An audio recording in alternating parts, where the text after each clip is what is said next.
Bonjour à toutes, bonjour à tous. Merci d'être venus si nombreux. Bonjour au maître Éric Dupond-Moretti. Merci d'avoir accepté notre invitation aujourd'hui. Avant de commencer ce portrait qui sera dressé par Manon, je souhaitais remercier nos partenaires historiques, le Journal des Grandes Écoles, ESCP Europe et le cabinet d'audit et de conseil EY. Merci à tous et passez une bonne conférence.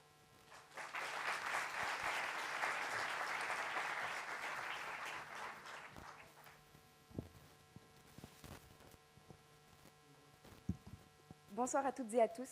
Bonsoir, maître Dupond-Moretti. Condamné à plaider, c'est ainsi que vous vous définissez.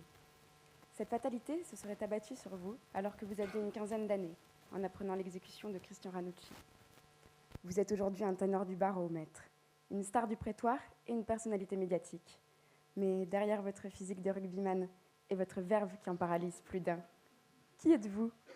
Et surtout, comment Éric Dupond est-il devenu le grand pénaliste maître Éric Dupond-Moretti? Pour vous, tout a commencé en 1961, dans le nord de la France, près de Maubeuge, où vous êtes né, de parents d'origine modeste. Je vous cite: « Les vrais avocats pénalistes ne reconnaissent ni Dieu, ni maître. Ils ne rendent de compte à personne. Leur père n'a pas eu le temps de leur apprendre. » Justement, votre père, Jean-Pierre Dupond, décède alors que vous aviez 4 ans. Vous êtes élevé par une maman aimante, Elena Moretti, italienne, un peu dépassée par les frasques du bon petit diable que vous étiez. Alors, Éric, elle vous cantonna dans un cours privé catholique. L'enfer. Quand on est là, ça ne vous fait pas rigoler. Mais malgré tout, vous avez de bons résultats, jusqu'au jour où vous faites écouter à un curé « Sans le latin, la messe nous emmerde » de Brassens. Après le bac, fidèle à votre vocation, vous entrez à la faculté de droit de Lille sur le campus de Pont-de-Bois. Et déjà, vous n'aviez pas la langue de bois, d'après vos camarades de promo. Vous ne passiez pas inaperçu dans l'amphithéâtre et laissiez peu la parole aux assistants chargés de t'aider. Pourtant, la vie étudiante n'est pas des plus faciles pour vous. Pas de parents fortunés, vous êtes obligé de multiplier les petits boulots pour vous en sortir. Fossoyeur, maçon, ouvrier à la chaîne, serveur dans des boîtes de nuit ou des restaurants. Vous direz plus tard que cette partie de votre vie vous a permis d'avoir aujourd'hui un contact privilégié avec les gens et d'être plus accessible. Après l'école d'avocat en 1984, dont vous évoquez avec une pointe d'humour votre rang de sortie, le dernier, comme quoi ce ne sont pas toujours les études qui font les compétences. Pardon. Vous entrez dans le cabinet de Maître Savoie, qui était votre professeur et doyen à la fac de droit. Mais c'est dans les années 2000, avec l'affaire d'Outreau, que l'on vous découvre. Dans cette affaire médiatique, où s'entremêlent fausses accusations et dysfonctionnements judiciaires, vous avez du pain sur la planche. Vous parvenez avec brioche à obtenir l'acquittement de celle que l'on nomme la boulangère d'Outreau. Ce sera le début de votre grande carrière. Cette notoriété vous a également permis de gagner vos galons auprès de vos confrères qui, comme vous le dites, voyaient de la paille sous votre robe. Depuis, vous avez défendu des pauvres, des riches, des innocents, des assassins, des paumés, des indéfendables. Vos clients sont entre autres Yvan Colonna, Jérôme Kerviel, Bernard Tapie, Karim Benzema, Abdelkader Mera, Théo, aujourd'hui Jérôme Cahuzac, et vous dites que vous auriez même pu défendre Hitler s'il vous l'avait demandé. Quel tableau éclectique. Vous avez obtenu un nombre exceptionnel d'acquittements, 140 environ, ce qui vous vaut le surnom d'acquittateur, ce briquet qui ne vous plaît pas, d'autant plus qu'il a été détourné par les journalistes. À l'origine, il s'agissait d'acquittador, déclaration d'amitié d'un ancien bâtonnier de Marseille qui a tendu le bâton pour vous faire battre. Vous avez un gargantuesque appétit de justice. La morale n'a pas sa place dans votre cheval de Troie conduit par le droit et la présomption d'innocence. Vous vous mettez en selle pour tous ceux qui sont sur la sellette. Vous vous battez pour des procès équitables, ou équichaises quand vous êtes aux assises. L'avocat est celui qui doit convaincre. Pierre Dac disait avec beaucoup d'humour « Un accusé est cuit quand son avocat n'est pas cru ». Vos méthodes peuvent paraître brutales aux yeux de certains, mais le combat est avant tout cérébral, psychologique, empreint de ruse et de bon sens. Comme le procès Muller, où vous avez pratiqué une reconstitution des faits dans la salle d'audience à l'aide de planches et de tréteaux, et avez mis le doute dans la tête des jurés sur la culpabilité de votre client, gagnant son acquittement. Passionné de faucons, vous semblez parfois reproduire leur comportement pour déstabiliser les vrais cons. Vous commencez à tourner autour de votre poids, un témoin mal à l'aise, un expert trop sûr de lui, un enquêteur, puis fondez sur lui pour ne plus le lâcher, enserré dans vos filets. Pourtant, vous reconnaissez en toute simplicité avoir encore le trac dans la demi-heure qui précède une plaidoirie. Vous n'avez plus aucun sens de l'humour et êtes dévoré d'angoisse. Mais en votre présence, le parquet craque et le prétoire devient un lieu où s'affrontent le rouge et le noir. Vous portez des idéaux qui font débat, comme celui de la justice, et considérez qu'il faudrait séparer le siège du parquet. Un petit conseil, maître. Offrez-vous un tapis. Un tapis, Bernard. Eric, pardon. Vous êtes craint parce que vous ne dites pas tout et son confrère. Vous travaillez dur et vous connaissez parfaitement vos dossiers. Vous sillonnez la France souvent seul, d'un palais de justice à l'autre, en écoutant Serge Reggiani dans votre voiture. Entre deux plaidoiries, vous écrivez ou troquez votre robe d'avocat pour revêtir celle d'un président d'assises dans le dernier film de Claude Lelouch. Alors, maître, que retenir de vous? On vous nomme la terreur du barreau, l'ogre du Nord. Pourtant, quand vous parlez de personnes qui vous sont proches, on sent en vous une grande sensibilité. Ne vous défendez pas, maître. Aujourd'hui, c'est moi qui porte la robe rouge. Parmi ces personnes qui comptent pour vous, il y a évidemment votre mentor, Alain Furbery, avocat toulousain, dont vous dites qu'il vous a beaucoup appris. D'ailleurs, à chaque plaidoirie, vous portez sa robe. Ce soir, maître, vous n'êtes pas au tribunal, mais à tribune, alors relax. Je vais maintenant suivre vos conseils. Vous écrivez que les plus grands avocats sont ceux qui coupent le son au bon moment. Je vais donc me taire pour laisser la parole à nos deux intervieweurs, Julie et Victor. Merci à tous et très bonne conférence.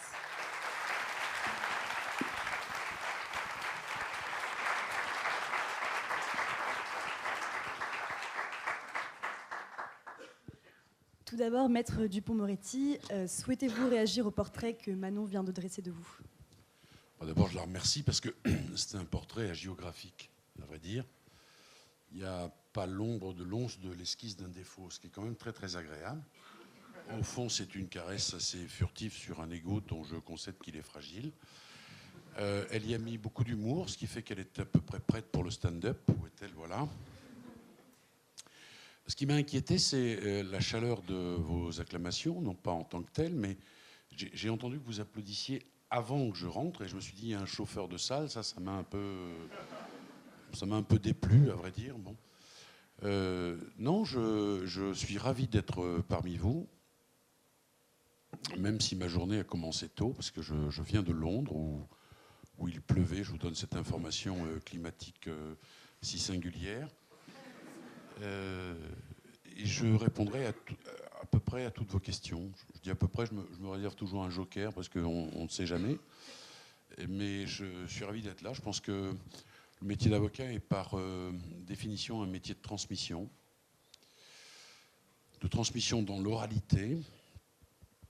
Et donc je me prête volontiers chaque fois que je le peux à ce genre d'exercice. Puis d'abord, ça me tient extrêmement jeune. Ça, vous avez oublié de le dire dans votre petite présentation. Et je suis ravi de partager ce moment avec des jeunes gens qui sont étudiants. Alors ici, dans cette école, je crois, et certains viennent de Sciences Po et d'autres viennent de la fac de droit, si j'ai bien compris. Voilà. Ben, je suis à votre disposition. Pratiquez votre autopsie. Alors, maître, on connaît vos compétences en droit, votre talent rhétorique. Ce sont des qualités indispensables pour un avocat. Mais est-ce que cela suffit pour être un très bon avocat? Pour que je réponde à cette question, d'abord, il faut présupposer l'immodestie qui me fasse considérer que je suis un très bon avocat. Mais j'accepte cette idée. Alors, la rhétorique, moi, je connais des avocats qui plaident mal dans la forme, mais qui sont efficaces. C'est singulier parce que parfois vous avez le sentiment d'avoir bien plaidé. Je veux dire, une plaidoirie construite, intelligente dans un verbe intéressant, et puis vous n'avez pas le résultat escompté. Et parfois vous avez le sentiment que rien ne sort, que vous bredouillez, que comme on dirait avec facilité, on n'est pas dedans. En réalité, on s'écoute plaider. Et le résultat est au rendez-vous. Donc ça, c'est très curieux. Il n'y a pas forcément de corrélation entre la forme et l'efficacité. Il y a ensuite évidemment la connaissance du droit, mais ça c'est quand même le b.a.-ba, c'est quand même essentiel. Ensuite, il faut beaucoup travailler, et je crois que ce qu'un avocat peut apporter dans un dossier, c'est quand il a trouvé ce que les autres n'ont pas vu. Alors, vous savez qu'un homme qui est jugé a quand même rencontré une tripotée de juges dans son parcours. D'abord des policiers, évidemment, Ça, c'est la phase de garde à vue. Parfois un procureur, puis un juge d'instruction, les magistrats de la chambre de l'instruction. Il a été interrogé à de nombreuses reprises, etc. Il y a des choses que tout le monde a vues, et puis il y a le petit détail qui fait parfois basculer, ou la petite audace, je ne sais rien. Tout à l'heure, vous parliez de l'affaire Muller. Muller, c'est un type qui a été condamné 2 fois à 20 ans de réclusion criminelle, qui a toujours affirmé qu'il était innocent. Et en réalité, quand j'ai rencontré cet homme, il était extrêmement bavard. Je ne comprenais pas ce qu'il me racontait. Il me racontait en réalité que là où on avait découvert sa femme, on savait où elle était, le cadavre de sa femme. Des photos avaient été prises par les gendarmes. Et compte tenu de la configuration de la pièce, il était impossible qu'il y ait eu un meurtrier et que donc c'était un geste suicidaire. Et je ne comprenais pas ce qu'il me racontait, c'était confus. Et à un moment, je lui ai dit, mais montrez-moi un peu. Et on s'est servi de mon bureau pour qu'il m'explique. Et j'ai eu le sentiment, mais très vite, qu'il avait raison et que cette reconstitution était une nécessité absolue. Comme on l'avait refusé pendant des années, on a amené dans la salle de la cour d'assises de Nancy, et heureusement que c'était une grande salle d'ailleurs, les fameux tréteaux, puisque la scène se déroule dans un lieu qui est une cave, et il y a dans cette cave les tréteaux qui supportent le train électrique des enfants. C'est un truc très très grand. Et on a repris exactement les mêmes dimensions, on a fait faire tout ça, on a emmené tout ça. Et moi, j'ai la faiblesse de penser que ce n'est pas au bénéfice du doute qu'il a été acquitté, mais au bénéfice de la certitude. Je pense qu'un bon avocat, c'est quelqu'un qui bosse vraiment beaucoup les dossiers. Et qui veut aller chercher le petit supplément, la petite différence, le petit élément matériel, factuel, qui fait que on ne regarde plus les choses de la même façon. J'aimerais maintenant qu'on parle du choix de vos clients. Nombre de vos procès ont une grande résonance médiatique, qu'il s'agisse du procès de Karim Benzema, de Jérôme Cahuzac ou encore de Bernard Tapie. Certains pourraient donc penser que l'exposition du procès auprès des médias constitue votre critère de sélection des clients. Que répondriez-vous à cela ? Je réponds que c'est totalement faux, parce que 90% de mes affaires sont des affaires qui n'intéressent pas les journalistes. Ce sont toujours des affaires importantes, en tous les cas pour celui qui est jugé, mais j'étais la semaine dernière à Albi dans une affaire où un homme de 77 ans avait été condamné en première instance devant la cour d'assises de Toulouse à 19 ans de réclusion criminelle. C'est l'affaire de sa vie, évidemment. Il n'y avait pas un journaliste dans la salle. Et 90% de mes affaires, c'est ça. Maintenant, il y a une partie, effectivement, des dossiers qui constituent ce qu'on appelle des affaires médiatiques. Parfois, elles deviennent médiatiques alors que je suis déjà dans le dossier, parce que, je ne sais pas, d'un seul coup, le phare journalistique veut éclairer ce dossier parce qu'il devient je ne sais pas quoi. Parfois, je pense à l'affaire Mera, à l'affaire Erignac, sont des affaires qui sont médiatiques, quel que soit l'avocat présent. Non, c'est pas mon critère, non. Non, je pense pouvoir dire, je suis un avocat médiatique, je l'assume, je me cache pas derrière mon petit doigt, j'en ai tiré un certain parti, un certain avantage.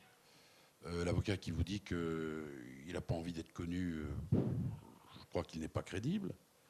Donc cette part de notoriété, je l'assume. Mais pour autant, ça n'est pas mon critère. Non, il y a, je pense, 90% ou 80% de mes affaires qui sont des affaires dont personne ne parle. Je me retrouve souvent dans une salle d'audience où il y a les juges, l'accusé ou le prévenu, le greffier, mon adversaire et moi, et personne d'autre. Et alors, dans ce cas, quels sont les critères qui vous font choisir vos clients ? Voilà, on aurait dû commencer par là. Les critères, c'est... Alors, d'abord, les choses ont évolué avec le temps, parce que j'ai beau me féliciter d'être avec des jeunes gens en vous disant que c'est une espèce de bain de jouvence, il n'en reste pas moins que j'ai 34 ans d'exercice professionnel, hélas ineffaçable, que bon, c'est comme ça. Donc je n'ai pas les mêmes critères de sélection aujourd'hui que quand j'ai commencé. Quand j'ai commencé, l'affaire que je prenais, c'était l'affaire qui se présentait. N'importe laquelle. Parce que j'avais faim de plaider, parce que j'avais faim d'exercice professionnel, parce que bon, c'est l'histoire des chiens écrasés. Là, voilà. Ce qui se présentait, c'était bon. Aujourd'hui, oui, sans fausse modestie, la notoriété me permet de choisir mes dossiers. Quels sont les critères de choix? Le premier, c'est l'intérêt que je porte à l'affaire et s'il appartient ou non à mon domaine de compétence. C'est pas la peine que je prenne un dossier auquel je ne comprends rien. Il y a des domaines de compétence. J'ai refusé il y a quelques jours une affaire très très complexe de droit civil. Je ne me sentais pas de la plaider. C'était compliqué. En tous les cas, trop compliqué pour moi. Donc, ce n'est pas la peine que ce ne serait pas rendre service au client. Donc, l'intérêt que je porte à l'affaire. L'agenda, c'est important. Parce que l'agenda, ce n'est pas un agenda d'immédiateté. Les affaires que je plaide aujourd'hui sont des affaires qui ont été enregistrées, qui sont des dossiers en cours depuis 18 mois, 3 ans, 2 ans. Et arrive le jour de l'audience, le jour J. Donc en réalité, c'est la secrétaire qui guide un peu la vie de l'avocat et qui lui dit cette semaine, il y a ça à plaider, il y a cette affaire, elle est fixée, etc. C'est comme ça que ça se passe.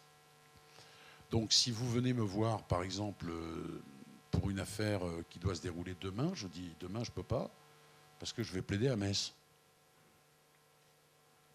Donc l'agenda, c'est un deuxième critère. Le troisième critère, c'est l'argent, évidemment. Bien sûr, parce que je vis de mon métier et que je veux pouvoir être honoré et satisfait des prétentions qui sont les miennes. Même si ce n'est pas un critère exclusif, parce qu'il m'arrive de temps en temps, mais comme tous les avocats,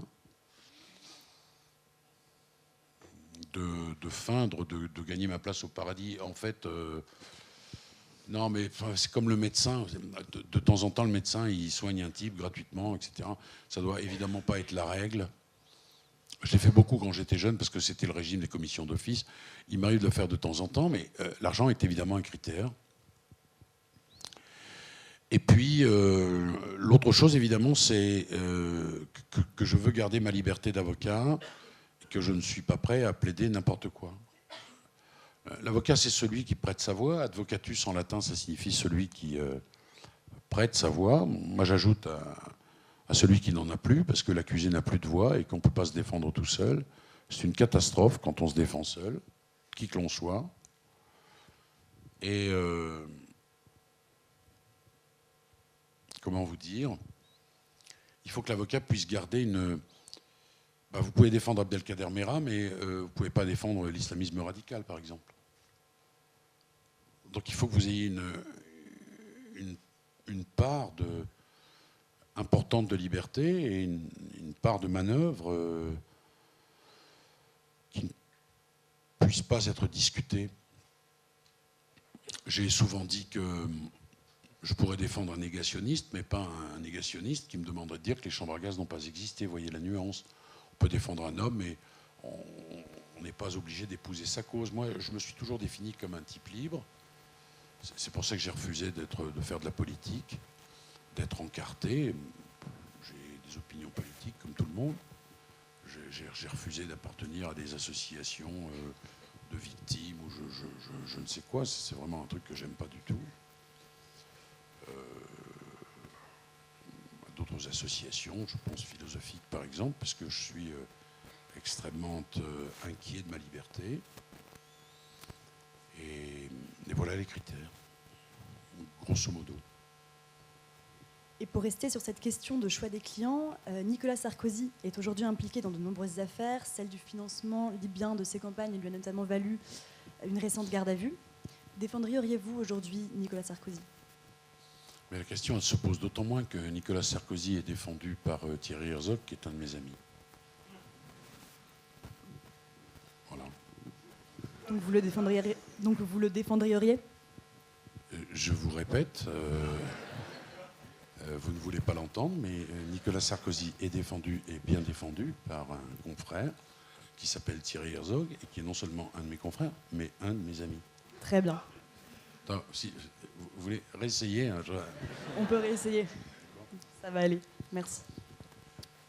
Voilà, d'abord Nicolas Sarkozy ne me le demanderait pas parce qu'il est défendu, puis voilà, la question ne se poserait même pas une seconde dans mon esprit, à raison de ce que je viens de vous dire. Alors, vos apparitions sur les plateaux télé... Pardon, alors, allez-y. indépendamment de Allez-y, ces allez-y. histoires d'amitié et de confraternité, je vous dis que je pourrais défendre un négationniste. Je ne place pas l'éventuelle responsabilité d'un Nicolas Sarkozy à ce niveau-là. C'est pas non plus défendre Nicolas. Elle disait tout à l'heure, votre collègue, que j'aurais défendu Hitler, c'est ça?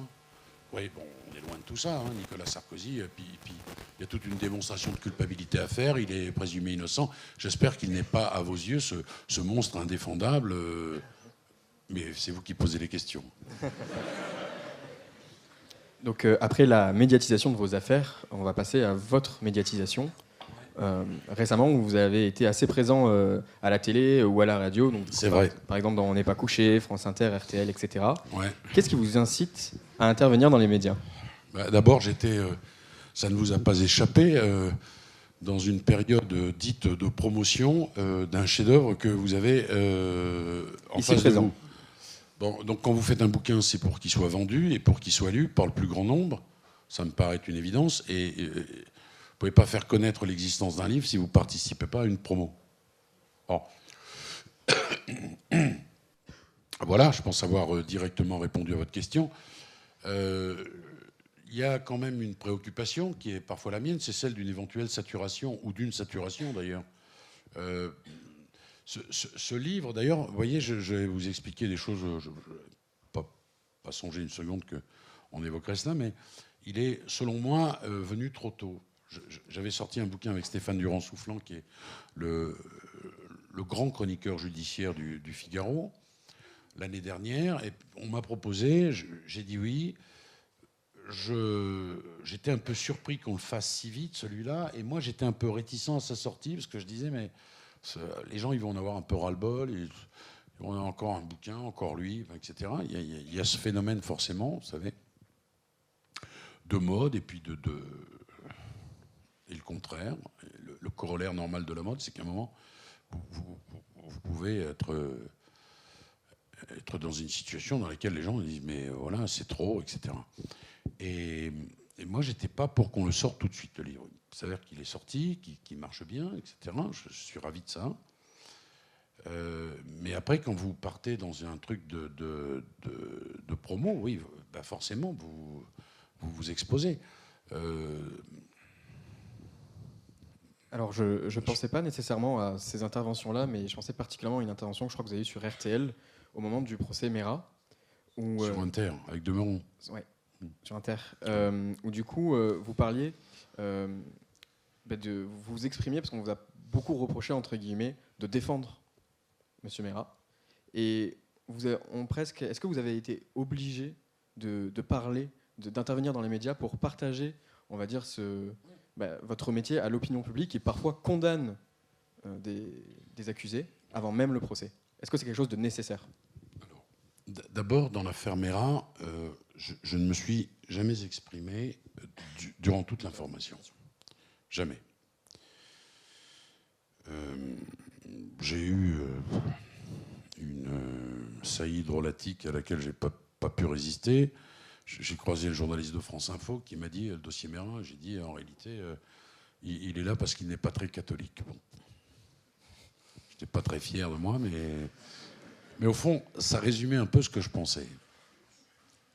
Car j'ai toujours pensé, mais alors là, toujours pour le coup, puisque j'étais très tôt dans le dossier, que Abdelkader Mera, le frère de l'autre, ne pouvait pas être condamné pour complicité d'assassinat. D'ailleurs, il a été acquitté. Bon. Mais il y avait un tel chagrin. D'abord, c'est un tel traumatisme pour notre pays d'abord, pour la communauté juive, pour l'ensemble des Français, et particulièrement pour les familles des victimes, familles des militaires, mais ce qui semblait le plus effroyable, je ne fais pas du tout d'hiérarchie entre les malheureux qui ont été tués, mais ce qui nous a évidemment pétrifiés les uns et les autres, c'est ces enfants qui ont été assassinés. C'est ce que reprendra Demeurant d'ailleurs avec sa tétine, on en reparlera dans une seconde. Donc moi, quand j'ai vu qu'il y avait autant de chagrin, c'était évidemment prévisible et c'est légitime, je me voyais mal répondre à des journalistes pour leur dire, écoutez, il n'y a pas de preuves. Bon, c'était à ce moment-là tellement dérisoire. Et puis il y avait un tel tsunami d'émotions qui emportait tout sur son passage. Je savais exactement comment les choses se passeraient si je souscrivais à ça. C'est-à-dire que j'aurais dit, bah, écoutez, il n'y a pas de preuves, etc. Puis derrière moi, on aurait entendu 10 avocats de partie civile disant, mais c'est monstrueux, etc. Bon. Parce qu'il y a eu un certain nombre de dérapages dans ce dossier. Pas de la part des victimes en tant que telles, et puis les victimes ont tous les droits, mais de la part de leurs avocats, ça c'est une certitude absolue, on en reparlera si vous voulez. Et donc j'ai choisi le silence. Mais une fois que le procès a été terminé, j'ai pris tellement de coups moi, dans cette histoire que j'ai décidé d'expliquer un certain nombre de choses, en particulier que, selon moi, le terrorisme avait pour vocation de nous interdire de vivre comme nous avions choisi de le faire dans notre société, qui est à l'évidence perfectible, mais nous avons un rapport qui n'est pas le leur avec la démocratie. Les hommes et les femmes vivent ensemble d'une façon telle que ça dérange, c'est sauvage, et tant d'autres choses. Et mon idée, c'était que si nous touchons à nos règles essentielles, et aux règles judiciaires en particulier, qui sont des règles essentielles dans une démocratie, alors le terrorisme avait gagné. Et tout ça, je voulais l'expliquer. Et c'est aussi pour ça que j'ai accepté de défendre Abdelkader Merah, parce que j'y suis allé en sachant que ce serait difficile. Pas courageux, mais difficile.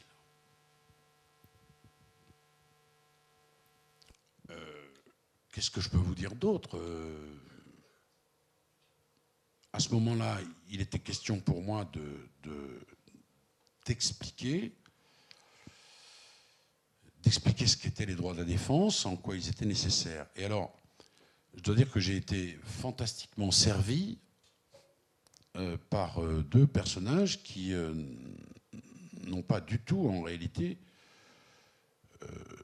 souhaité m'aider. Au contraire, le premier, c'est un journaliste qui s'appelle Nicolas Demeurant sur Inter, qui m'agresse parce que j'ai dit que la mère de Merah était la mère d'un mort. Alors il me dit, est-ce que vous ne trouvez pas que c'est indécent ? Je lui dis non, monsieur, mais est-ce que vous trouvez que c'est indécent ? Et il me dit oui. Donc là, il sort de la route, il n'est plus intervieweur impartial, il devient militant. Et je lui dis, mais monsieur, cette femme n'a pas vélé, elle n'a pas vélé. C'est pas une vache qui a vélé, c'est une femme qui avait un enfant. Voilà. Et là, il essaie de me pousser dans les retranchements en me disant, oui, mais la tétine. La tétine, c'est l'image terrifiante d'un enfant, d'un petit enfant qui a cette tétine quand il se fait assassiner par Mohamed Merah. Et là, il veut s'approprier toute l'émotion, comme si lui était sensible à ça, et comme si moi je m'en fichais d'une certaine façon. Je lui réponds vertement, tellement vertement que les auditeurs d'Inter, beaucoup d'entre eux sont ulcérés par ce comportement journalistique qui n'est pas très digne. Et là, je reçois 2000 mails en quelques jours me disant on est scandalisé parce que dans notre pays, les droits de la défense, c'est pas rien, etc.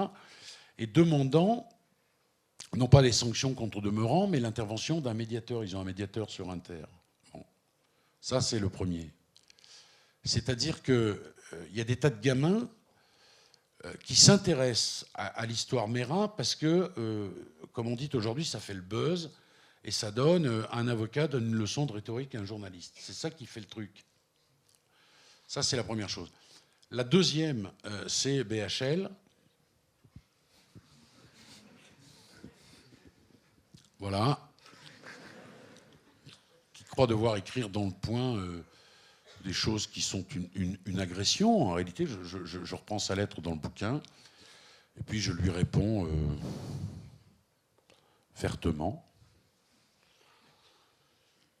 que Matisse a écrit du Critique du Pérou en 1936 qu'il n'était qu'une vieille pompe à merde et que je n'ai pas le talent de Matisse, ni son audace.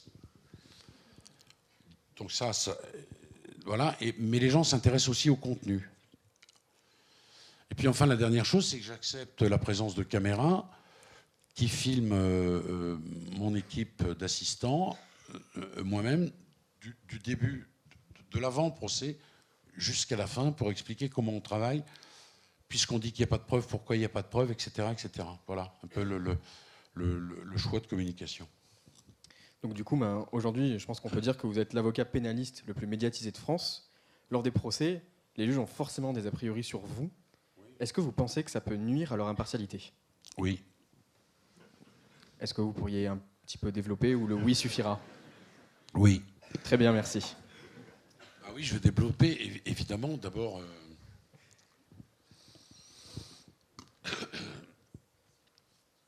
Il y a dans chaque médaille de face. Donc quand j'arrive dans un procès, évidemment, je suis attendu. Ça, c'est une contrainte et une exigence. Parce qu'il faut pas que les gens disent... Enfin, ça c'est mon amour-propre. Il ne faut pas que les gens disent c'est ça. Il y a un jour un pro qui m'a dit c'est ça Dupond-Moretti. Je me suis dit écoutez, il me l'a dit comme ça. Je dis moi j'ai vécu 55 ans sans vous rencontrer. Je vivrai le reste sans que nous nous croisions à nouveau. Bon. Donc il y a une exigence de qualité, évidemment, plus vous êtes attendu. Bon. Ça, c'est quelque chose d'assez personnel. C'est la partie personnelle de la réponse à votre question. Puis il y a aussi beaucoup d'avantages. Tiens, et une forme de curiosité. Celle qui fait que vous êtes là, pour dire les choses. Donc les jurés, ils se disent, les juges, tiens, on est curieux de savoir ce qu'ils racontent. Bon, donc ça, c'est les avantages. Mais les inconvénients, c'est des a priori de juge. Oui, si l'accusé a pris mettre du schmoll, c'est qu'il est vraiment coupable. Enfin, des trucs comme ça. Et ça, c'est la partie plus obscure de la médaille. C'est son revers. Bon. C'est comme ça, il n'y a pas... on ne peut pas... oui, je pense que quand on est médiatique, on suscite un certain nombre de réactions et on ne peut pas imaginer, à moins d'être fou, qu'elle ne puisse être que positive. Enfin, bien sûr, oui, c'est un risque, évidemment. Et en même temps, je pense que tous les avocats qui sont connus sont soumis à cette réalité et d'une certaine façon à cette appréhension aussi, bien sûr. L'idée, vous savez, les acquittateurs, là, tout le truc, là, bon, c'est vraiment parti d'une boutade. C'est un copain. On avait fait un petit colloque d'avocats à Marseille. Et puis il a dit avec une faconde toute méridionale, acquittador, qui obtient des acquittements. Je sais pas, un truc, c'était ridicule. Enfin, c'était très sympa, mais c'était... Et dans la salle, il y avait un journaliste. Et il a repris ça, il l'a mal repris. C'est devenu acquittator. Et moi, je me défie de ça. Bon, j'en suis en même temps fier, puis c'est sympa, mais en même temps, je me défie de ça parce que ça présente l'avocat comme une espèce de magicien. Et il n'y a rien de plus terrible que ça. Et ça peut effectivement nuire parce qu'on dit, si monsieur Machin a pris Dupond-Moretti, c'est que vraiment son dossier, il est pourri et qu'il espère que l'autre, il va faire un truc à la David Copperfield. Donc ça, c'est le risque. Mais après, un procès, ça ne dure pas quelques instants. Il faut s'y installer, il faut prendre sa place, toute sa place, et puis démontrer que vous n'êtes pas que de la poudre, que de la paillette médiatique, enfin, que vous connaissez votre dossier, que vous avez du répondant, que voilà. Vous voyez ce que je veux dire ? Puis après, la critique, bah, de toute façon, vous ne pouvez pas l'empêcher. Parler tout à l'heure de Claude Lelouch. Moi, il s'avère que je suis allé faire ça pendant mon temps libre. Je me suis éclaté. Mais vraiment. J'y suis retourné depuis. J'y retournerai parce que c'est ma liberté. Voilà.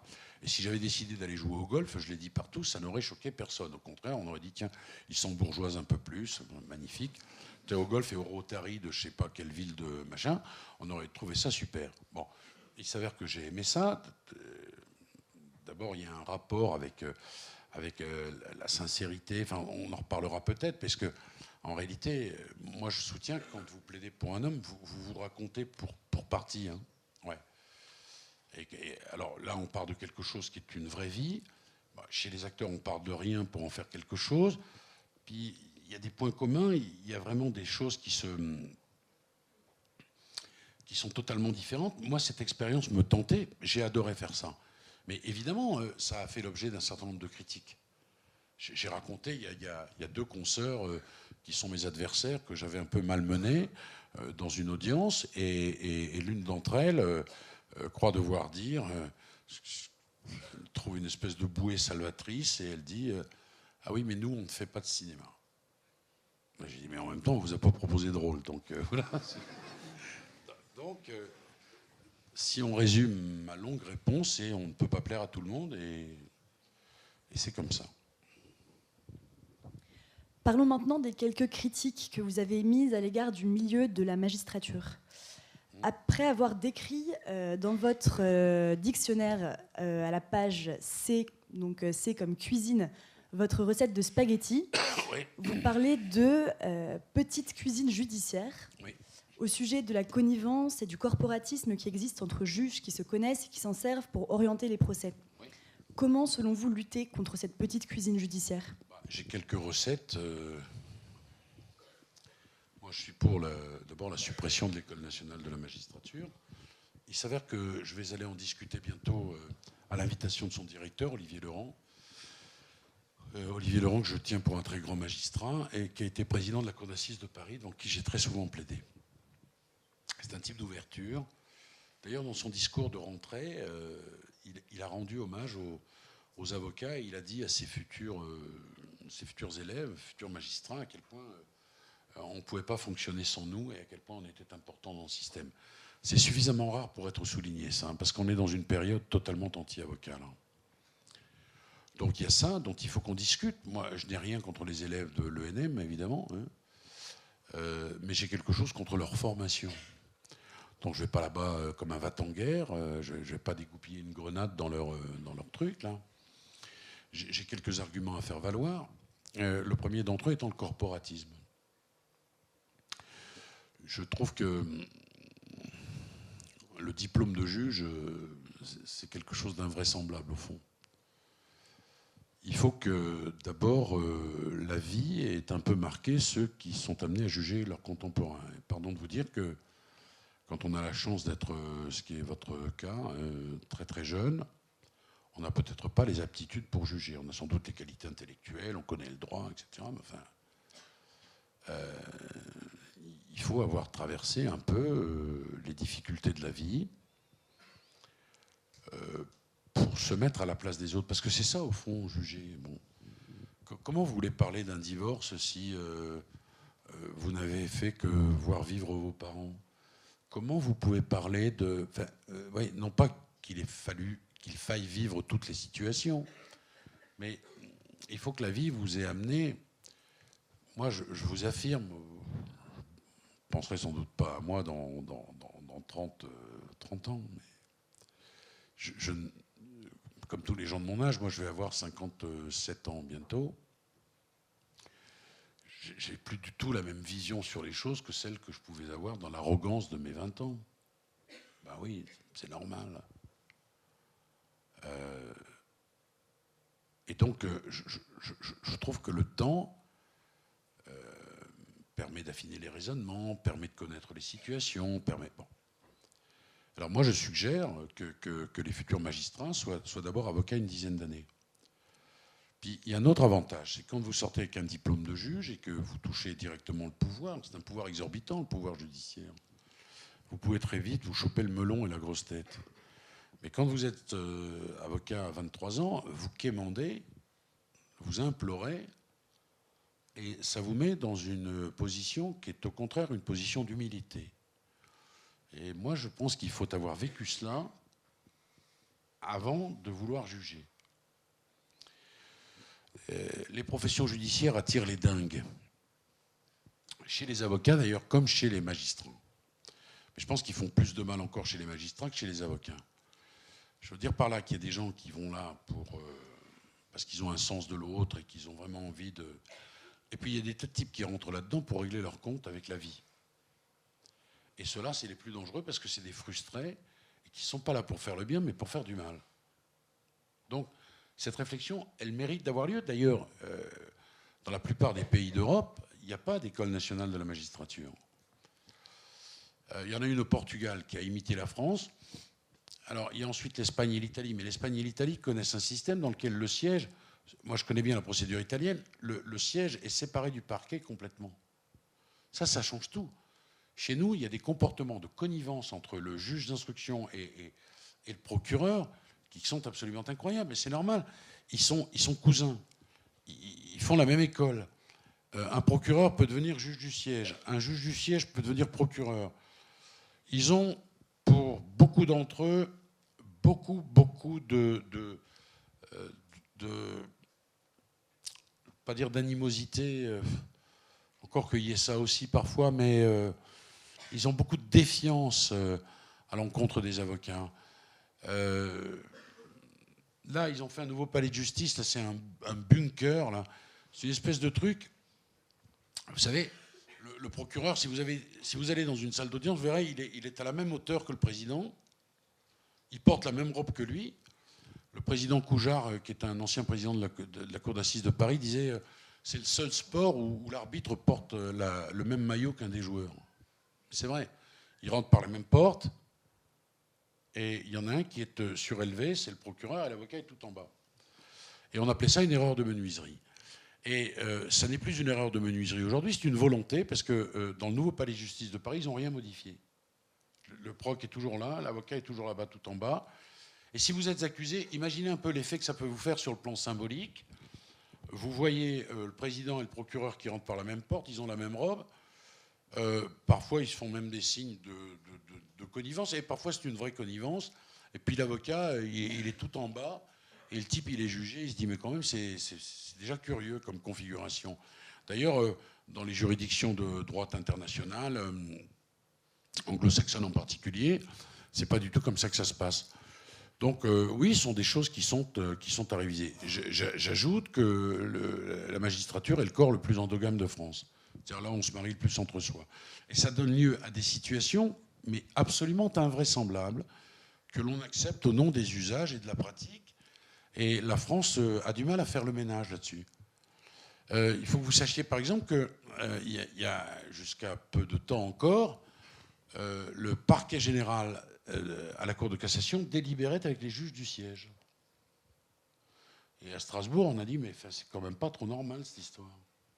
Et tout le monde était étonné à la Cour de cassation, c'était un vieil usage. Bon, maintenant, pour évoquer ça, il faut aller dans le détail et dans l'exemple. Évidemment, vous savez, ce qui est assez surprenant quand on étudie le droit, c'est que moi c'est le sentiment que j'ai eu quand j'étais étudiant. Je me disais, mais bon Dieu, qu'est-ce que c'est bien fait, qu'est-ce qu'elles sont belles, les règles, au fond, comment elles ont été bien pensées, bien conçues, etc. Puis ensuite, il y a leur application pratique. Je vous donne un tout petit exemple. Je quitte une cour d'assises un soir, j'ai mon verdict, je m'en vais. Je vais saluer la présidente que je connaissais bien. Et puis, c'était dans une ville de province. Et parfois, les magistrats sont hébergés dans la ville. C'est pas le siège de la cour d'appel. C'était à Saint-Omer, en l'occurrence. La cour d'appel, c'est Douai. Donc, il y a un magistrat qui arrive et puis qui dort là à Saint-Omer. Et puis, un magistrat qui s'en va. Celui qui a requis. Et donc, je me retrouve avec la présidente que je salue. L'affaire est terminée. Puis, il y a l'affaire du lendemain.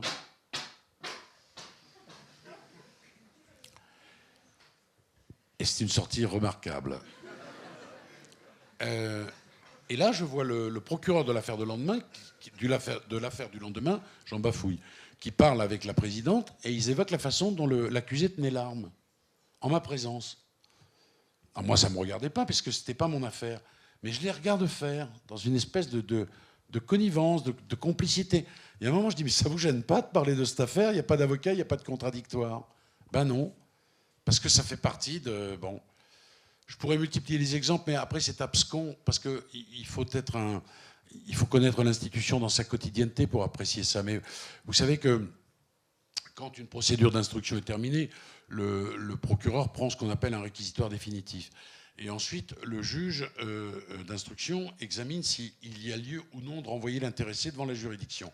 Et bien souvent, c'est au mot près le réquisitoire définitif, ce qu'on appelle un copier-coller. Sauf qu'au lieu de mettre Monsieur Dugenou, procureur de la République, il est indiqué Madame Duchemol, juge d'instruction. Mais le reste du texte est rigoureusement identique. Ben ça fait partie des mauvaises habitudes de cette proximité fonctionnelle, indiciaire, scolaire. Et moi, je trouve que c'est une catastrophe et que c'est, selon moi, de pire en pire. Donc oui, il y a quelques solutions. Et ce que je crois, c'est que plutôt que de pousser des cris d'orfraie à l'idée de discuter de cela, rien n'est tabou et qu'il est intéressant et important de discuter de tout cela. Sauf que je termine, et je ne veux pas être trop lourd là-dessus, parce que pour que vous l'appréhendiez, il faudrait que vous viviez ça au quotidien, mais l'institution judiciaire n'a aucune envie de se réformer. Elle a une espèce de pesanteur. Il y a eu 11 révisions depuis 1945. C'est-à-dire qu'officiellement, on a 11 types dont on a estimé qu'ils avaient été condamnés à tort. Et l'institution a du mal à se remettre en question. Outreau en est l'exemple le plus absolu. Parce qu'aujourd'hui, dans les couloirs des palais de justice, les juges vous racontent que l'histoire d'Outreau, ce n'est pas une catastrophe. Voilà. Si vous souhaitez, je répondrai à vos questions et je développerai. Mais voilà, grosso modo, l'état d'esprit. Quand on est un praticien, plus un étudiant, on se rend compte que entre le procureur et le juge du siège, il y a l'épaisseur d'un papier à cigarette. Alors, il y a toujours des exceptions à ça, mais ce ne sont pas des exceptions, comment dirais-je, si vous voulez, les textes, la loi permet cela. Et il y a, cependant, c'est vrai, des juges du siège qui sont très, très indépendants d'esprit, mais l'indépendance, c'est là qu'elle est. Et il y a des magistrats, effectivement, qui sont à équidistance entre le siège et la défense. Mais ce n'est quand même pas la majorité des cas. Alors on va passer à un autre sujet qui, je crois, vous tient beaucoup à cœur, c'est celui du secret professionnel. Donc récemment, avec pas mal de lois, il y a des choses qui ont été permises, notamment le fait qu'on puisse recourir à des perquisitions dans vos bureaux, vous mettre sur écoute pour obtenir des informations sur vos clients. Quels sont les risques de cette quête de transparence pour le métier d'avocat ? Bon, d'abord, ce n'est pas chez moi, mais ça pourrait arriver chez moi. Hein. Il y a effectivement une surmultiplication des perquisitions dans les cabinets d'avocats. Et je vais essayer de vous dire quel est l'état de la jurisprudence en matière d'écoute téléphonique. D'abord, avant la jurisprudence, la loi.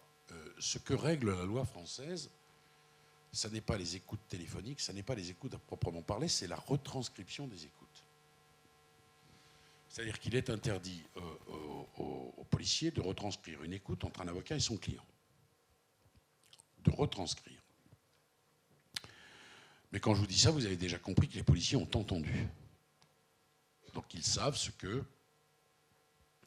un client a pu dire à son avocat.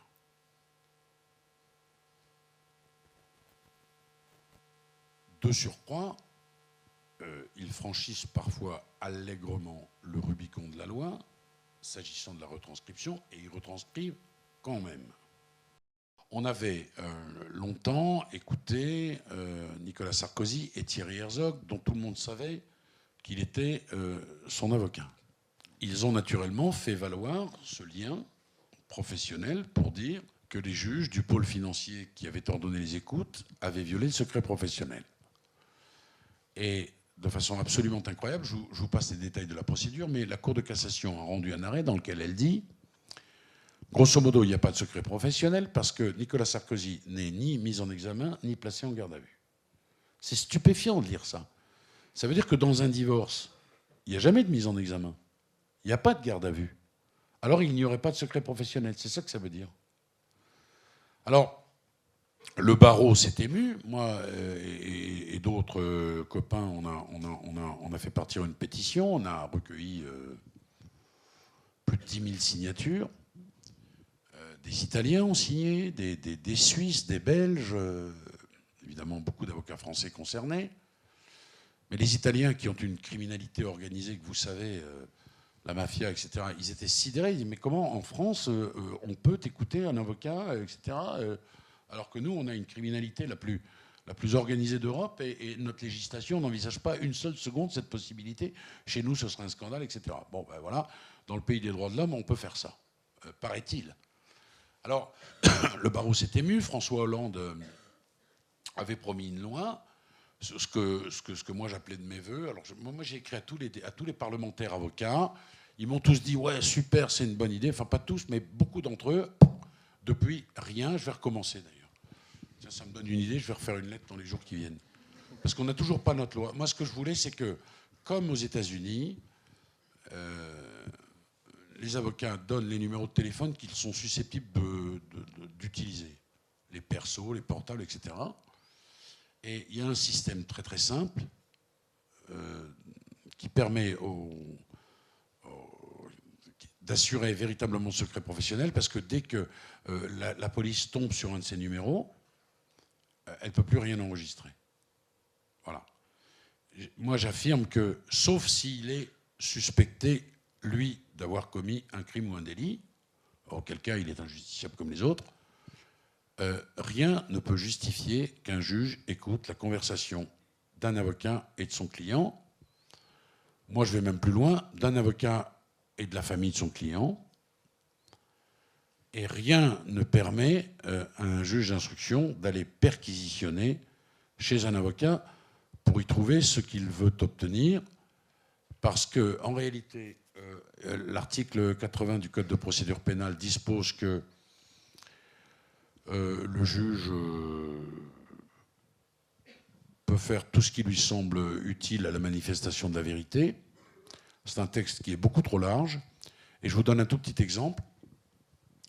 Demain, l'ennemi public numéro 1 m'appelle.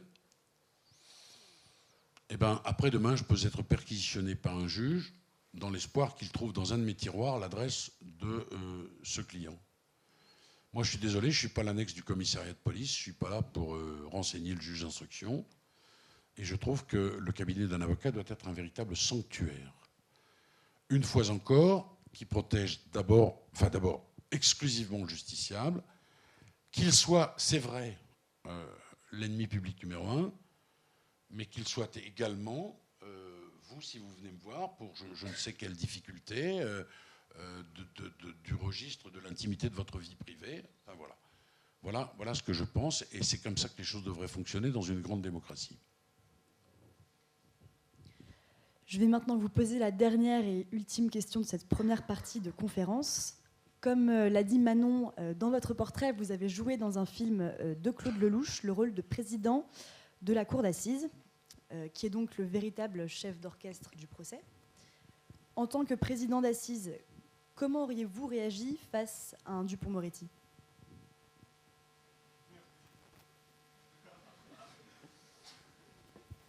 C'est vraiment une question de fin de première partie, ça. D'abord, il faut que j'imagine deux choses. Que je sois président de cour d'assises, qui est absolument impossible, et qu'il y ait un autre Dupond-Moretti, ce qui est aussi une autre impossibilité. Donc, vous mettez la face à une double situation totalement improbable, et mon imaginaire ne peut pallier la fertilité du vôtre. Non, j'en sais rien. Je ne me vois pas du tout président de cour d'assises, moi. D'abord, j'ai toujours dit, parce que j'ai toujours dit que j'aurais été un très mauvais juge. C'est pas que de la provoque, un peu quand même, mais pas que. Parce que je crois que pour être un grand juge, il faut être un type mais exceptionnel. D'abord, il faut se méfier de soi. Il faut avoir le goût du contradictoire, ce qui n'est pas du tout mon cas. Et imaginez 2 secondes ce que ça peut être que de juger un type qui représente tout ce que vous détestez. C'est formidable de grandeur, en le faisant bien, évidemment. Et moi, je serais incapable de ça. Totalement incapable. Moi, je suis trop engagé, trop entier, trop... Voilà, donc je prendrais d'une certaine façon fait et cause. Non, je serais un juge catastrophique. Mais j'en ai la lucidité et la conscience. Donc, il n'y a pas de danger que je demande mon intégration dans la magistrature. Je crois que pour être un grand juge, il faut vraiment être un type exceptionnel. C'est pour ça qu'il y a si peu de grands juges. Voilà, j'ai répondu à peu près à votre question. On ne sait toujours pas comment vous réagiriez face à quelqu'un comme vous, avec un franc-parler et des coups de gueule tels qu'on les connaît. Non, mais plus sérieusement. Vous savez, je vais vous dire, il y a des présidents de cour d'assises que j'ai beaucoup pratiqués et avec lesquels je n'ai jamais eu une difficulté. Je crois que nos rapports avec les magistrats sont de deux ordres, de deux types. Soit ce sont des rapports de respect mutuel, puis les choses vont... Vous savez, moi j'ai connu des grands présidents, j'en connais encore, des grandes présidentes aussi d'ailleurs, hein, c'est pas... vous vous levez, vous dites, Monsieur le Président, je ne suis pas d'accord avec vous. Et au lieu de faire le vexé, là, le bougon, vous n'avez pas la parole, maître, etc. Je dirige les débats, cette espèce de comportement caporaliste à la con. Il y a le président qui dit, mais dites-moi pourquoi. Et au fond, le contradictoire que vous lui apportez, s'il est sérieux, bien sûr, le rassure. Qu'est-ce qu'il veut, le grand président ? Il veut la certitude de ne pas se tromper. Et donc, quand vous venez le malmener sur une affirmation qui est la sienne, il a envie de savoir s'il ne se trompe pas ou si peut-être il se trompe. Au fond, il fait de l'avocat son compagnon dans le cheminement intellectuel. Il n'en fait pas un ennemi. Donc avec ces magistrats-là, vous ne pouvez pas vous disputer. Voilà. Après, il y a le type de juge, là, caporaliste, petit mec. Mais c'est vrai, vous riez, mais c'est vrai. Insupportable, qui ne veut pas que vous puissiez exprimer un mot, qui ne veut pas surtout que ça déborde, qui veut pas... Voilà. Celui-là, il mérite rien d'autre que votre résistance et que votre faculté de lui dire que c'est pas parce qu'il préside qu'il a raison. Bon, ça peut s'exprimer sous des formes... moi, vous savez, il m'est arrivé là, des velléités tout de suite de me remettre là encore plus bas. Déjà, il y a cette différence, etc. Et à un moment, j'ai dit, mais attendez, moi, j'ai pas 4 ans, vous n'êtes pas mon instituteur, on n'est pas sous le préau de la cour de récréation. Ce que j'ai à vous dire, je vais vous le dire. Non, mais vous n'avez pas la parole. D'accord, mais je vais la prendre le moment venu, puis de toute façon, et voilà. Et il faut rentrer en résistance. Donc les rapports, si je résume, c'est ou de respect mutuel, ou c'est un rapport de force.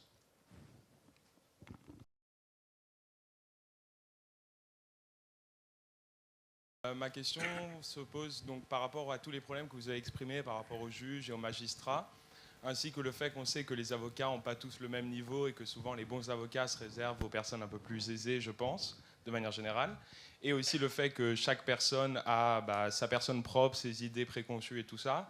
Est-ce qu'on peut dire qu'il existe une vraie justice actuelle ici en France ? D'abord, je note, monsieur, que vous êtes un idéaliste. Non, vous savez déjà, les Grecs distinguaient la thémis et la diké, la justice telle qu'on l'idéalise, la justice telle qu'elle se pratique.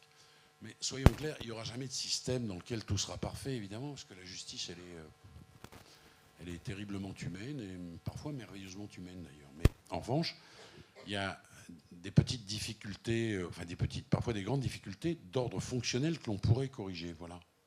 Bien sûr qu'après, monsieur, est-ce que vous êtes juste dans votre vie de tous les jours ? Non. Et, on a nos trahisons, nos parts d'ombre, nos mensonges. En effet, de multiples défauts. Et pas que la justice soit parfaite, ça ne peut pas exister. En revanche, est-ce que c'est mieux une justice avec des connivences siège-parquet qu'une justice sans ces connivences ? Question. Moi, je pense que c'est mieux sans. Est-ce que c'est mieux une justice qui respecte la présomption d'innocence qu'une justice qui ne la respecte pas ? Moi, je pense que c'est mieux si elle la respecte. Est-ce que c'est mieux une justice qui a des principes ou une justice qui n'en a plus, qui était un des enjeux d'ailleurs de l'affaire Mera d'une certaine façon. Bon, voilà, autant de questions. Votre question, elle revient à se demander au fond si on pourrait vivre dans un monde parfait. C'est un peu compliqué, quoi. Mais il y a des choses qui sont évidemment perfectibles, bien sûr. Et juste pour ajouter une seconde petite question dans le même thème, est-ce que vous pouvez imaginer un jour d'avoir une justice faite par des robots et qui est beaucoup plus tranchée? Alors, j'aurais souri de cette question si il y a quelques jours, on ne m'avait pas un jeune homme qui est un spécialiste de l'intelligence artificielle m'a expliqué qu'on pouvait envisager. Au fond, ce que je sais de l'intelligence artificielle, c'est très très peu de choses. Moi, c'est que on a des mécaniques, là, des mécanismes, pardon, hein, c'est pas le mot juste, mais qui permettent d'enregistrer des radiographies de cancer en très très très très grand nombre, de sorte que la machine puisse, à la simple vue, détecter s'il s'agit ou non d'un cancer. C'est une espèce d'application statistique, etc. Et alors, il me disait, mais alors, si on rentrait toutes les données, l'âge, la profession, le truc, le machin, les éléments sociaux, psychologiques, etc., est-ce qu'on n'arriverait pas à homogénéiser d'une certaine façon la jurisprudence? Parce que c'est vrai, par exemple, que vous avez des juridictions où les gens se font démolir, parce qu'il y a des juges aux manettes qui sont ultra répressifs, et les mêmes faits commis à quelques kilomètres de là, appartenant au ressort de compétences d'une autre juridiction, ça donnerait autre chose. Donc je ne souris pas à la question, ce qui est déjà pas mal, mais pour le reste, je pense que le facteur humain est tellement imprévisible, au bon sens du terme. Il me paraît quand même compliqué. Moi, je me verrais mal plaider devant un ordinateur. C'est compliqué quand même, non? Parce qu'il y a des coups de cœur là-dedans, il y a de la patte humaine, il y a des choses qui ne peuvent quand même pas appartenir à l'intelligence artificielle, à l'intelligence du cœur, oui, mais je ne sais pas si celle-là est artificielle. Enfin, j'espère que non. Bonsoir maître, merci beaucoup pour la conférence. Ma question porte sur le choix des clients, au sens que on est d'accord que tout le monde a le droit d'être défendu, mais est-ce que vous défendriez un récidiviste que vous avez déjà défendu au préalable pour un autre crime? Oui, ça m'est déjà arrivé. Oui. Je vous réponds oui. Oui. Oui, vous savez, moi je ne juge pas ce que je défends. J'en pense ce que j'ai envie d'en penser, mais ma morale n'a pas vocation à être appliquée. Je ne suis pas directeur de conscience, je ne suis pas guide spirituel. Puis dans son parcours judiciaire, il va tomber sur tellement de juges qui vont le juger, qui vont dire c'est bien, c'est mal, etc., etc. Puis il y a une telle récurrence de la morale, par les temps qui courent d'ailleurs, c'est une autre de mes préoccupations. Moi, je ne juge pas ce que je défends. Ma morale, c'est pour moi, pour mes proches, pour les gens que j'aime, et ça va très bien comme ça. Pas vocation à faire de ma morale une universalité. Donc oui, il m'est arrivé. Et puis des gens qui ont pu me toucher dans leur récidive en disant, ben voilà, je suis sorti, j'ai pas su me réinsérer, ça n'a pas marché. Mon employeur a su que je sortais de tôle, il m'a viré. Depuis, j'ai perdu ma femme. Vous savez, maître, vous la connaissiez, elle était venue vous voir. Enfin, voilà. Et il y a des choses qui peuvent amener un homme à rechuter. Oui. Ça. Oui, j'ai pas fermé la porte parce que je vais vous raconter d'ailleurs un truc assez drôle. Comme ça, hein, Pierre, ça va vous plaire, vous. Je défends un type un jour aux assises et alors il y a contre lui une expertise qui a été conçue par un hurluberlu qui s'est autopromu expert. Il prend les photos de banque, puis la banque, c'était un braquage, vous avez compris, avait enregistré ce vol à main armée. La photo de profil du type, ils essaient de faire une espèce de bidouillage comme ça, négatif, positif. Puis l'expert, avec une assurance absolue, dit c'est lui. Voilà. Donc il est renvoyé là-dessus devant la cour d'assises. Il avait le profil et ça suffisait. C'était des charges suffisantes. Et j'avais un collaborateur qui, hélas pour lui, me ressemblait physiquement un peu. Et on avait été chez un photographe, on avait fait un positif, un négatif, tout ça en présence d'un huissier. Et je montre mon bricolage qui était assez bien fait, puis surtout sous le contrôle d'un huissier de justice. Et je montre ça à l'expert, aux assises, et puis je lui dis, voilà, il me dit, ben, c'est ça, c'est exactement ma méthode. Je dis, mais vous n'avez pas de bol, le type qui est dans le positif, c'est pas moi, c'est l'autre. Il était dans la salle, il se lève, le type est acquitté. OK. Et le lendemain, il commet un vol à main armée. Le surlendemain. Et quand il est interpellé par la police, il avait eu la délicatesse d'aller faire ça dans une autre région.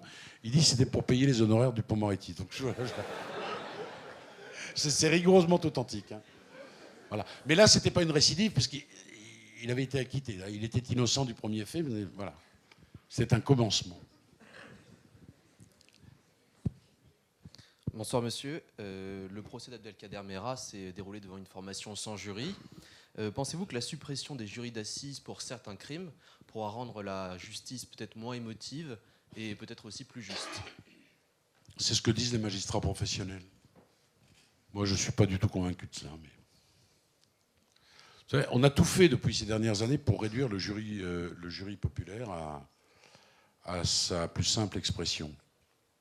Au point que, aujourd'hui, en première instance, cour d'assises ordinaire, pour du droit commun, on peut obtenir une condamnation sans qu'il y ait eu une majorité de jurés ayant voté la condamnation.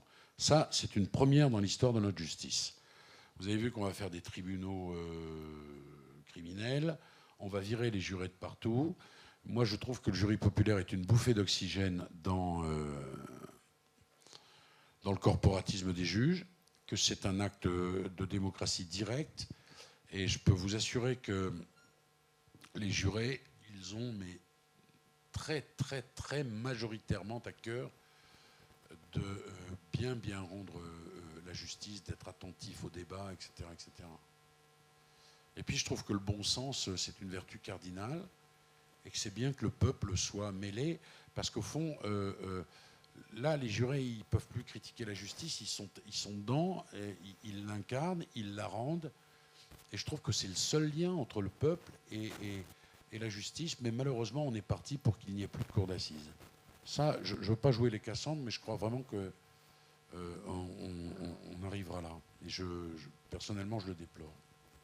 Et alors, c'est curieux parce que, vous voyez, là, à Aix-en-Provence, dans une affaire que j'ai plaidée, qui était une affaire importante, c'était une affaire corse qui avait été renvoyée sur le continent, comme beaucoup d'affaires corses. À la suite de l'acquittement, le procureur général, grande stupéfaction, a osé demander la suppression du jury populaire dans son discours de rentrée solennelle. Bah, évidemment, c'était un acquittement, donc ça ne lui plaisait pas beaucoup, et il a mis en cause la compétence du jury. Moi, je suis pro-jury populaire à 250%, mais même si je sais qu'il est très souvent manipulé par les magistrats professionnels. Et ça, c'est un autre débat sur la cour d'assises. Vous savez, le président, il fait ce qu'il veut avec les jurés si les jurés ne sont pas attentifs. Voilà. Bonsoir monsieur.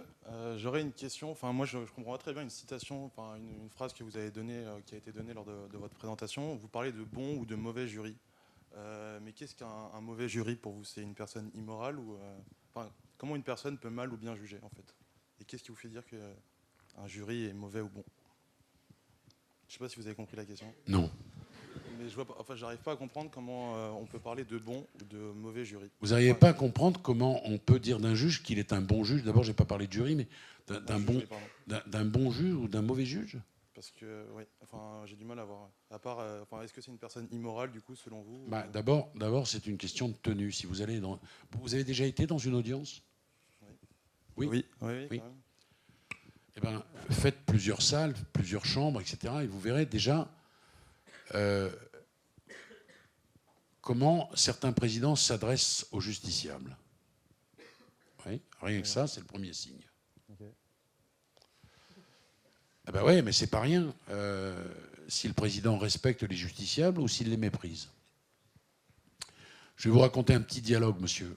Ça se passe dans le nord de la France et on juge un malheureux qui a volé une bouteille de Ricard au préjudice d'une grande enseigne.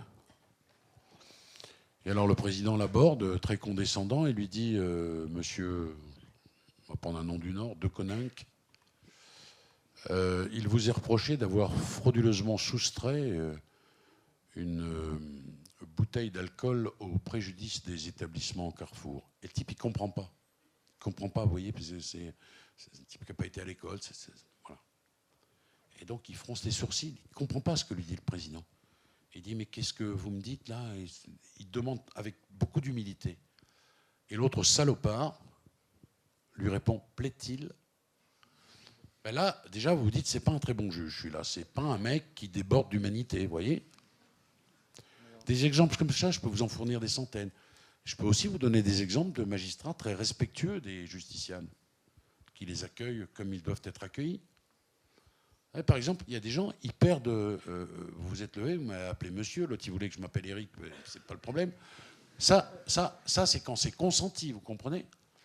Mais quand vous jugez quelqu'un puis que vous l'appelez par son patronyme sans lui donner du monsieur, pourquoi? Parce qu'il est prévenu là. Quand vous avez cette juge de Marseille, ce que je vous raconte là est rigoureusement identique, qui dit authentique, pardon, qui dit à un justiciable. Monsieur, quand on a fait ce qu'on a fait, on n'appartient plus à l'humanité. Ben, si vous entendez ça dans votre parcours, là, puisque vous me dites que vous allez aux audiences, vous allez immédiatement avoir le sentiment que vous n'avez pas affaire à quelqu'un de très humain. Or, c'est une qualité essentielle que d'être humain pour être juge. C'est même la qualité essentielle. Entre humanité et droit, humanité d'abord, parce que le droit sans rien, ça n'a aucun sens. Ça s'applique, ça a vocation à s'appliquer. Voilà.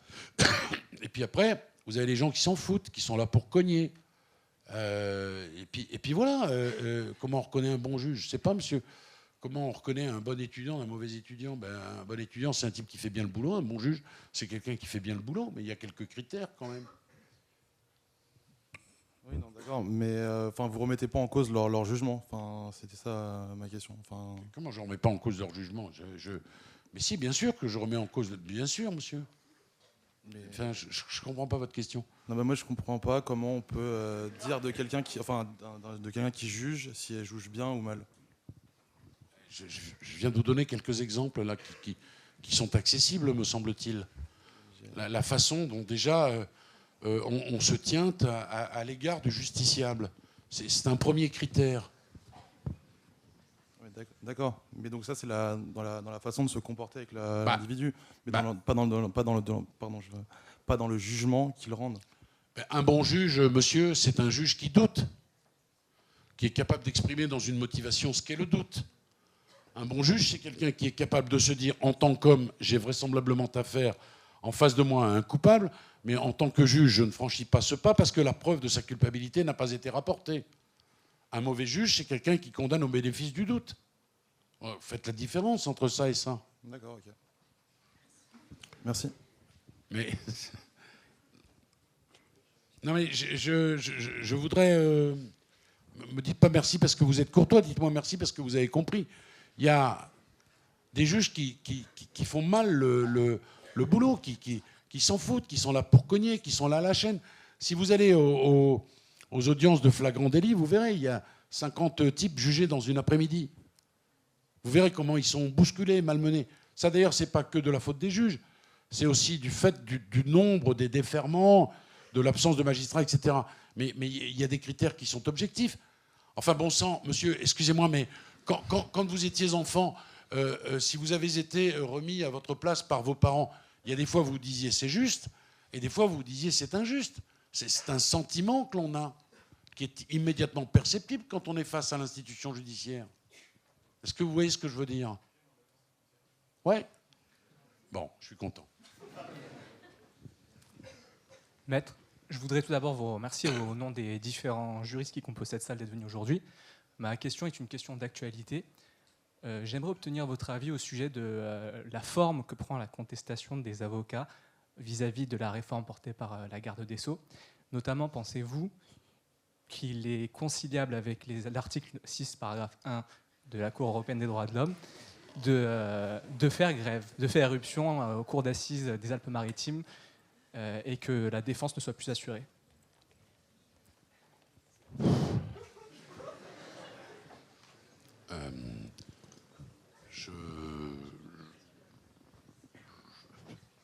Dites-moi exactement ce qui s'est passé, monsieur, ça me permettra de vous répondre plus précisément. Je tiens tout d'abord à rappeler que ce n'est pas une critique vis-à-vis de la profession d'avocat que beaucoup de nous visent à embrasser. Non, mais elle est aussi critiquable. Hein. Tous discutent. Hein.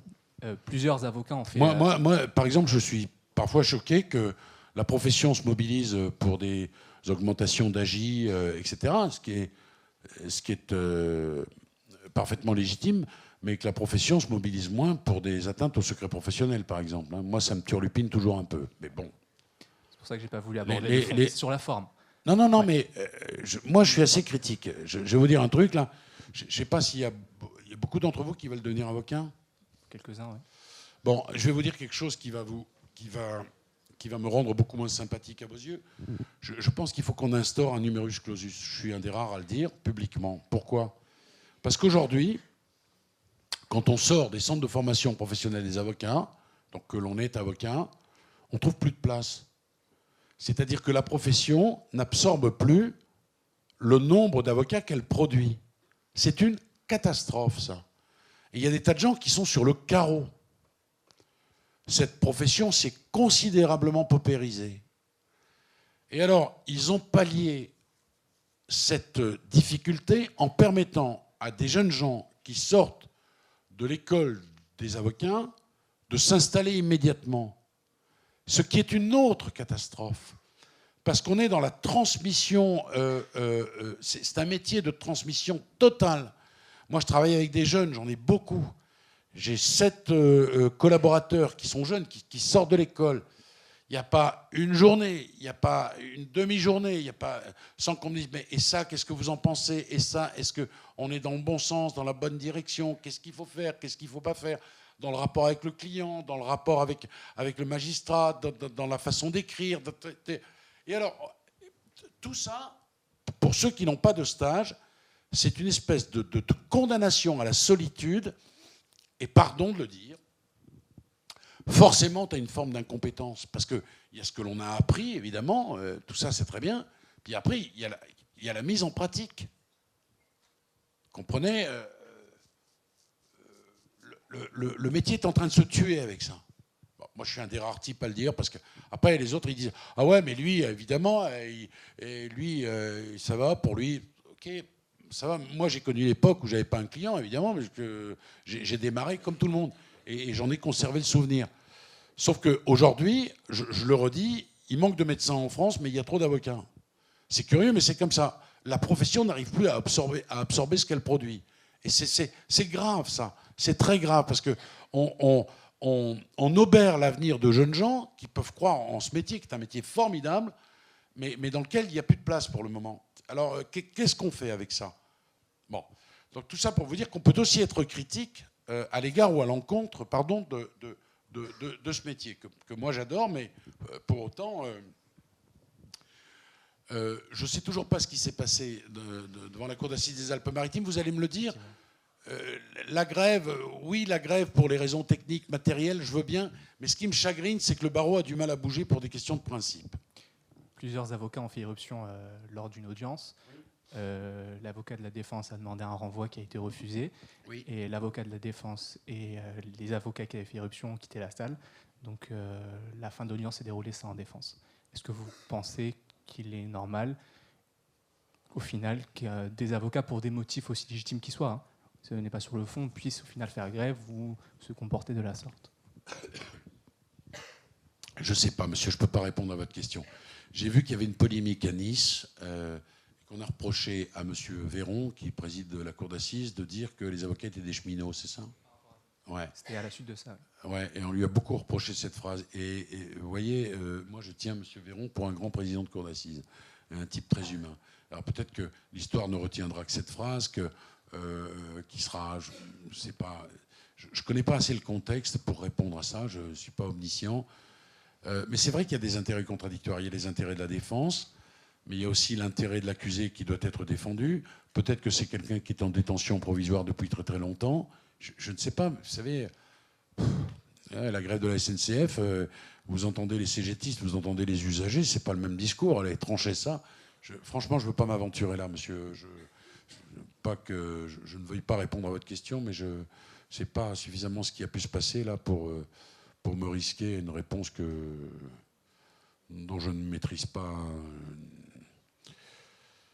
tout. Bonsoir monsieur. Ma question, j'ai deux questions par rapport à votre critique des magistrats. La première, elle est par rapport au fait que certains juges commettent des erreurs judiciaires à la sortie de l'École nationale de la magistrature, ou bien par rapport au fait qu'ils prennent le melon. Mais est-ce que c'est pas pour ça qu'on a aussi des cours d'appel et des cours suprêmes, entre autres la Cour de cassation et le Conseil d'État? Et la deuxième question, elle est par rapport au fait, par rapport à votre solution que vous préconisez, qu'un juge ne peut être juge qu'après une formation de 10 ans en tant qu'avocat. Mais est-ce que ça ne renverserait pas l'inégalité en faveur des avocats? Je comprends la première partie de votre question, mais pas la deuxième. En fait, si un juge devient juge après qu'il ait exercé le métier d'avocat pendant 10 ans, il peut qu'il y ait une sorte de corporatisme d'avocat, et qu'après, une fois qu'il est juge, qu'il favorise ses collègues avocats qu'il a côtoyés pendant 10 ans. Mais monsieur, moi j'envisage ça pour tous les juges. D'abord, je ne vois pas pourquoi. Je vous explique que pour moi le travers principal de l'École nationale de la magistrature, c'est qu'elle enferme dans la même école, au fond, les procureurs, les juges du siège, et que les avocats n'ont pas accès à ça. Donc moi je suis pour une formation commune, un tronc commun. C'est la première des choses. Deuxièmement, nous sommes une exception dans le monde. Les Suisses, c'est une justice qui fonctionne plutôt pas mal, la justice suisse, plutôt intéressante. Tous les magistrats sont d'anciens avocats. Une fois qu'ils deviennent magistrats,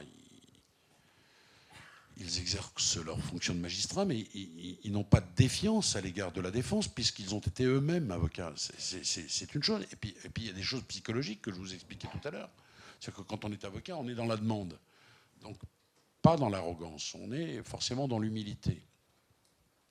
Et puis, on côtoie une multitude de situations quand on est avocat. Beaucoup plus que quand on est, finalement, d'une certaine façon, enfermé d'emblée dans un statut de jeune magistrat. Les choses sont totalement différentes. Là aussi, je pourrais longuement illustrer mon propos, mais ce sont des propos qui nécessitent une connaissance minimale de la quotidienneté. Je vais aller le 3 mai à l'École nationale de la magistrature pour aller discuter tout ça. Je pense qu'il y aura une forme de comment dirais-je, de médiatisation, mais au bon sens du terme, de nos échanges. Ouais. Bon, c'est compliqué pour moi de répondre plus avant à cela. J'ai essayé tout à l'heure de dresser une esquisse de ce que je pensais. Le premier volet, vous me dites, oui, il y a des voies de recours. Oui, il y a des voies de recours, oui. Alors, je vais vous donner un exemple sur la Cour de cassation, monsieur. La France est un des pays les plus condamnés à Strasbourg. Strasbourg qui est censé appliquer la Convention européenne de sauvegarde des droits de l'homme dont nous sommes les inventeurs. Vous ne pensez pas qu'il y a un problème? Je vais vous donner un deuxième exemple. Le taux de cassation en matière civile et commerciale est de 28%. Il est de 2% en matière pénale. Ça veut dire soit que les juges au pénal sont 14 fois meilleurs que les autres, soit ça veut dire qu'on se fiche 14 fois plus des règles inhérentes à la liberté et à la procédure pénale, et qu'on veut absolument faire tenir des procédures, même quand elles ne tiennent pas. Et là, c'est extrêmement inquiétant. Bon. Vous voulez que je vous dise comment fonctionne une cour d'appel, monsieur, en matière correctionnelle? Je vais vous expliquer. Ce qui compte, c'est de rendre beaucoup d'affaires, de rendre beaucoup de décisions. Quand une cour d'appel est engorgée, pour la désengorger, voilà comment on fait en correctionnel. On nomme un cogneur qui, à peine nommé, et on le sait parfaitement, il est parfaitement identifié, fracasse les prévenus. C'est-à-dire que le type, il arrive avec un nom ferme, il sort de la cour d'appel avec 2. Il rentre en prison, qu'est-ce qu'il raconte à ses copains? Il dit « Désistez-vous les gars, parce que là, on est en présence d'un fou furieux ». Et les gens se désistent. Et en quelques mois, on a régulé le trop-plein d'appels. Ce que je vous dis est effarant, mais ce que je vous dis est rigoureusement exact. Voilà comment, quand une cour d'appel est engorgée, elle procède. Parce que s'il y a un président de cour d'appel en matière correctionnelle qui est plus clément que les autres juridictions de premier ressort, vous avez une explosion du nombre des appels. OK ? Eh bien, pour endiguer l'explosion du nombre des appels, et mieux encore, pour faire diminuer le nombre des appels, on met des cogneurs à la cour d'appel. Voilà. Alors, vous me parliez de recours, je vous donne un contre-exemple. Et puis, ce n'est pas parce qu'il y a des voies de recours qu'on ne peut pas améliorer le système dès la première instance et dès les premières prises de fonction. Puis, il y a des questions de bon sens. C'est ce que je vous disais tout à l'heure sur l'âge. Moi, je ne crois pas du tout qu'il y ait plus de cons chez les jeunes que chez les vieux. Il y a une merveilleuse chanson de Brassens là-dessus, d'ailleurs, que je vous recommande. C'est pas ça que ça veut dire. Ça veut dire quand même que pour juger, il faut d'une certaine façon une certaine expérience de la vie. Voilà ce que je pense. Et ça n'engage que moi. Vous savez, moi, je n'ai... voilà, j'exprime les choses. Je pense que les sujets ne sont pas tabous, qu'il faut en discuter sérieusement. Et ensuite, voilà, moi, je n'ai pas de pouvoir dans la maison. Hein.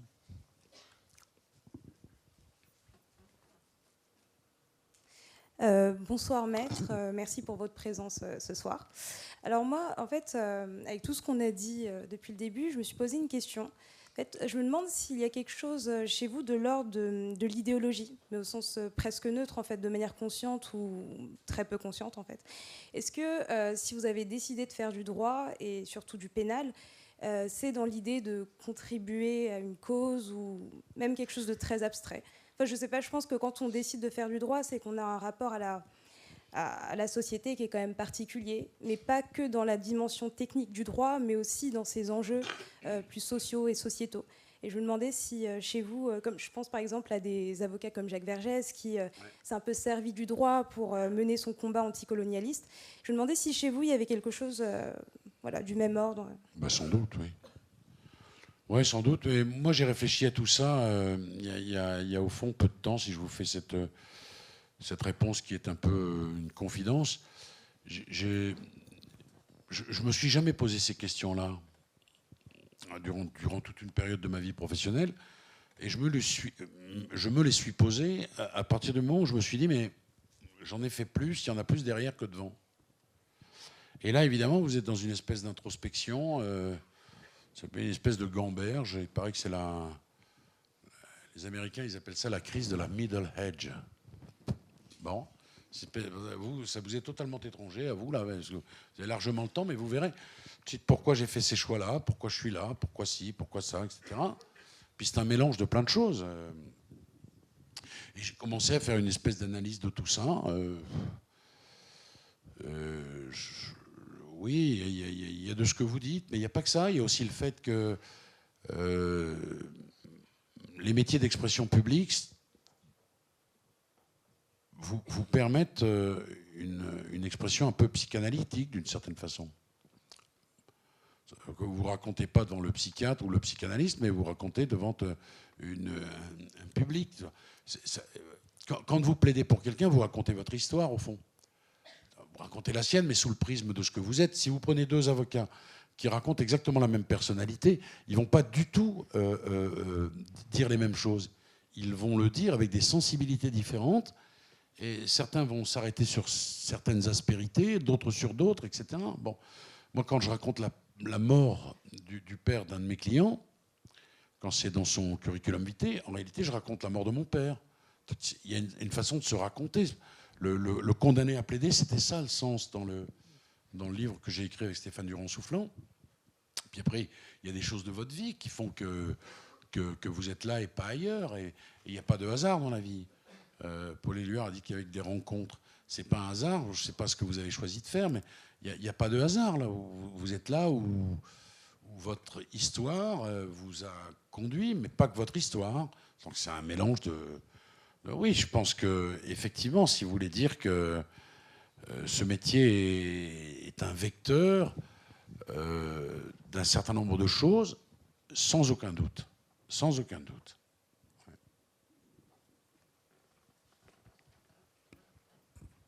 Ah. C'était la dernière question. Nous sommes désolés d'arrêter si brutalement. Oui. L'heure semble désormais au bilan de la saison 2017, vu que cette dernière conférence s'arrête. En une année scolaire, nous espérons, à Tribune, avoir été à la hauteur de notre glorieux passé. 14 conférences ayant rassemblé plus de 4000 étudiants. Au-delà du nombre de débats, c'est avant tout la pluralité et la richesse des thèmes abordés qu'on aime bien souligner. Une pluralité comme un rappel de notre vision, balayer le spectre le plus large des idées et nourrir le débat afin que ce spectre ne devienne pas fantôme. Finalement, l'ensemble de l'équipe Tribune souhaiterait remercier nos partenaires historiques, le Journal des grandes écoles, le cabinet d'audit et de conseil EY et ESCP Europe, mais également VO et LiveShot. J'en profite également pour réitérer des remerciements chaleureux et sincères à Maître Éric Dupond-Moretti, à l'ensemble des invités de la saison 2017-2018 et à l'ensemble du public. Merci et on se donne rendez-vous en septembre.